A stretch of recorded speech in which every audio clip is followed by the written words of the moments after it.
Good morning बच्चों। आज मैं आपको इंक्लूसिव एजुकेशन में सेकेंड यूनिट के अंतर्गत एक नया टॉपिक अल्पसंख्यक वर्ग माइनॉरिटी ग्रुप पढ़ाऊंगा। तो माइनॉरिटी ग्रुप क्या है आइए उसके बारे में बताते हैं। जैसा कि आपको पता है, भारत विभिन्न धर्मों, विभिन्न संप्रदायों, विभिन्न भाषाओं, अलग अलग संस्कृतियों के लोगों का समावेश है। भारतवर्ष अलग अलग संप्रदाय को मानने वाले, अलग अलग धर्म को मानने वाले हैं, लेकिन इसमें हिंदू विशेष जाति के लोग ज़्यादा हैं।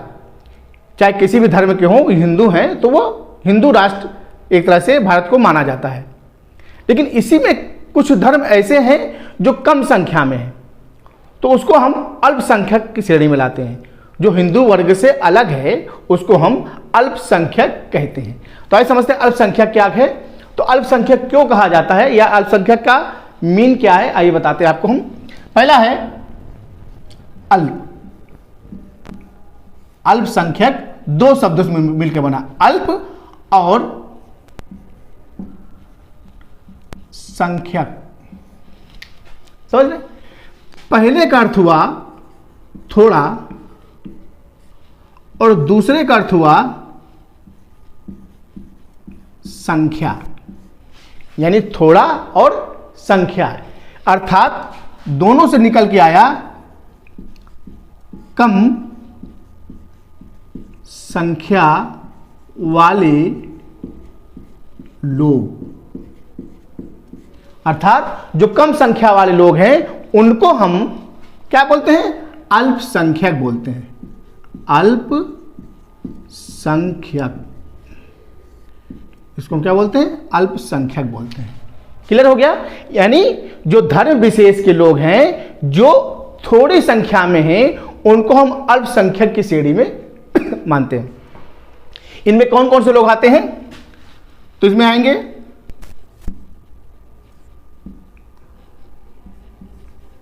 मुस्लिम, सिख, ईसाई, बौद्ध और जैन आदि। यानी ये जो लोग हैं, मुस्लिम, सिख, ईसाई, बौद्ध, जैन और आदि जो लोग हैं, वह अल्पसंख्यक माने जाते हैं। इनकी संख्या कम है, इसलिए इनको हम अल्पसंख्यक की श्रेणी यानी माइनॉरिटी ग्रुप में इनको हम रखते हैं। तो अगर भारतवर्ष में है तो भारत का संविधान जो बना हुआ है वो सबके लिए समान बना हुआ है और सबके लिए कुछ ना कुछ चीजों को समावेशित किया गया, सबका निराकरण किया गया कि सब लोग कैसे किस प्रकार से यहाँ पर रहेंगे। तो इसलिए सभी धर्मों का रखकर चीजों की व्यवस्था की गई है। तो अब जब शिक्षा की बात आती है तो उसमें भी इनका अलग से प्रावधान दिया गया है अल्पसंख्यकों के लिए। तो आइए समझते हैं। हेडिंग आपकी आएगी अल्पसंख्यक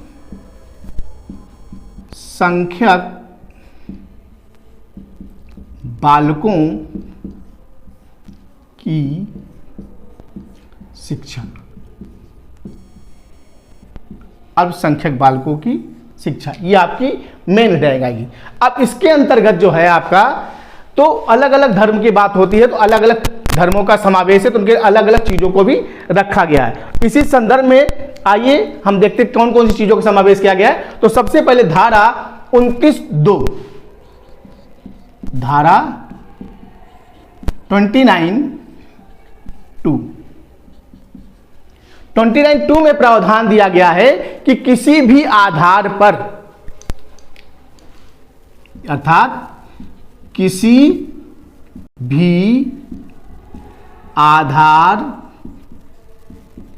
पर अल्पसंख्यक बालकों को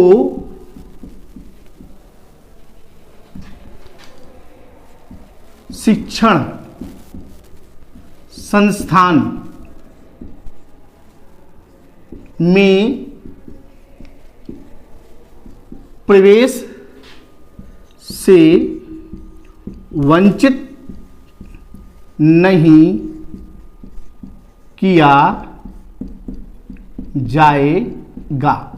अर्थात किसी भी आधार पर, चाहे लिंग आधार हो, चाहे जाति आधार हो, चाहे भाषा आधार हो, चाहे संस्कृति आधार हो, किसी भी आधार पर हम अल्पसंख्यक बालकों को शिक्षा में बाधा नहीं पहुंचा सकते हैं। यानी कोई भी संस्थान अगर आपको ये दलील दे रही है कि आप अल्पसंख्यक हैं, या आप दूसरी जाति के हैं, या दूसरे धर्म के हैं, या दूसरी संस्कृति के हैं, या अन्य भाषा की है, तो हम अपने संस्थान में आपको शिक्षण ग्रहण नहीं करने देंगे। ऐसा सरकार ने इससे के लिए क्या किया, वंचित नहीं किया जाएगा। सरकार ने बिल्कुल मान्यता दी। धारा 29(2) के अंतर्गत सभी छात्रों को किसी भी संस्थान में वह सार्वजनिक रूप से शिक्षा ग्रहण कर सकते हैं। ठीक है, अब आते हैं धारा 30(1) के अनुसार। समझ में आ रहा बच्चों कि नहीं आ रहा? क्लियर है ना? धारा 30(1) के अनुसार क्या है कि किसी भी संस्था, यानी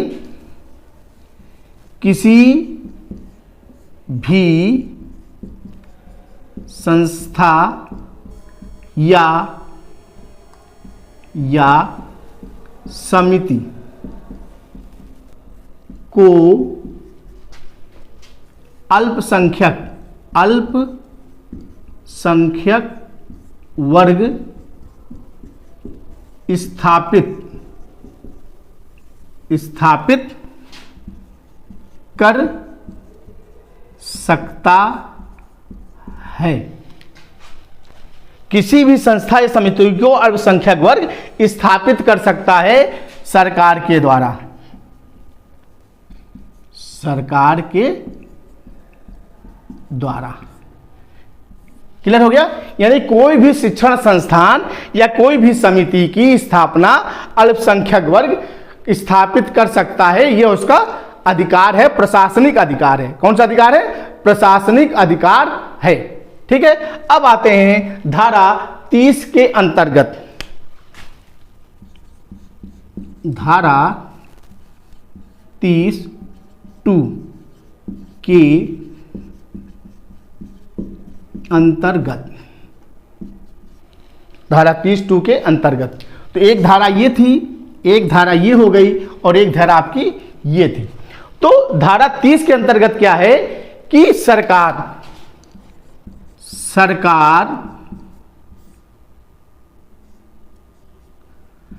जाति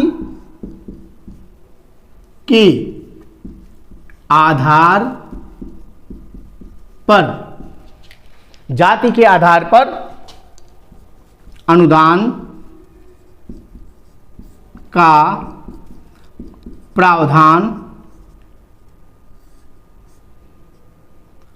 प्रावधान नहीं होगा। यानी सरकार जो है, सरकार का जाति के आधार पर अनुदान का प्रावधान नहीं होगा, अर्थात अल्पसंख्यक को भी अनुदान समान रूप से मिलेगा। अर्थात अल्पसंख्यक वर्ग को अनुदान राशि समान रूप से दी जाएगी। यानी समान रूप से, किस रूप से दी जाएगी? समान रूप से उनको अनुदान दिया जाएगा। क्या दिया जाएगा? अनुदान। यानी जो सरकार की जो राशि अनुदान देने का प्रावधान है, धारा 30(2) में लिखा गया है कि उनको किसी भी आधार पर उनको वंचित नहीं किया जाएगा, चाहे भाषा हो, चाहे जाति हो, चाहे अल्पसंख्यक हो, चाहे विशेष वर्ग के अंतर्गत आते हो। सरकार के द्वारा जो अनुदान राशि है वो समान रूप से दी जाएगी, उनमें किसी प्रकार का प्रतिबंध नहीं होगा। क्लियर हो गया? तो आप एक समराइज कर लेते हैं कि अल्पसंख्यक वर्ग जो थोड़े से समूह में होते हैं, कम संख्या वाले लोग होते हैं, उनको हम अल्पसंख्यक की श्रेणी में आते हैं। क्लियर है? तो ये अल्पसंख्यक लोगों के विषय में आज मैंने आपको बताया। आज का टॉपिक ही आपका था अल्पसंख्यक वर्ग। तो इससे आप लाभान्वित होंगे आज के टॉपिक से। नेक्स्ट टॉपिक में फिर मुलाकात होगी, तब तक के लिए धन्यवाद।